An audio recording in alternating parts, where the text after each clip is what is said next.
یہ ریسرچ میرے لیے حیران کن ہے. یہ کہتی ہے کہ مسلمانوں کا طواف، کعبے کا طواف اور نمازیں وقت پر قائم کرنا کس طرح سپر کنڈکٹر کا کام کر کے سائنٹیفکلی زمین کو برقرار رکھے ہے. اب یہ حیران کن ہے. یہ دیکھیے، Lawrence E Joseph New Mexico کی ایروسپیس جو ہے اس کے کنسلٹنگ کارپوریشن کے بورڈ کے چیئرمین ہیں. انہوں نے کئی کتابیں لکھی ہیں اور نیو یارک ٹائمز، سیلون.com، فیملی سرکل، آڈوبون اور ڈسکور جیسی بڑے اخباروں اور میگزینز کے لیے لکھا ہے. پروفیسر لارنس ای جوزف نے لکھا کہ ہم مسلمانوں کے بڑے قرض دار ہیں کیونکہ طواف اور نمازیں وقت پر ہونے سے سپر کنڈکٹر قائم رہتا ہے. اب یہ سمجھنے کی کوشش کیجیے.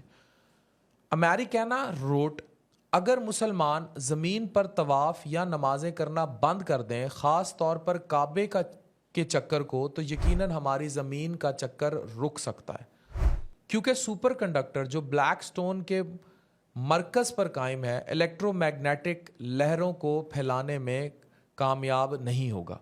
15 یونیورسٹیز کی تحقیقات کے نتائج کے مطابق حجر اسود، بلیک سٹون، ایک شہابی پتھر ہے جس میں بہت زیادہ میٹل موجود ہے جو موجودہ سٹیل کے مقابلے میں 23,000 گنا زیادہ ہے.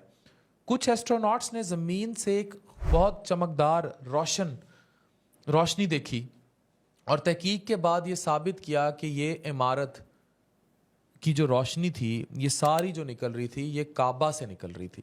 سپر کنڈکٹر حجر اسود ہے جو ایک مائکرو فون کی طرح کام کرتا ہے اور براڈ کاسٹ نکل رہا ہوتا ہے، اور اس کی براڈ کاسٹ رینجز کئی مائلز تک ہیں. یہ دیکھیں، میں نے لارنس ای جوزف کی ریسرچ آپ سے شیئر کی ہے.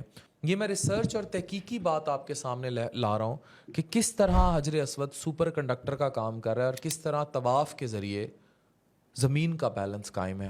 اور یہ میں نہیں کہہ رہا، یہ ایک گورے کی ریسرچ کہہ رہی ہے، اور اتنی مستند ریسرچ کہہ رہی ہے. تو ہم کب طواف کی اصل کو سمجھیں گے؟ Thank you very much.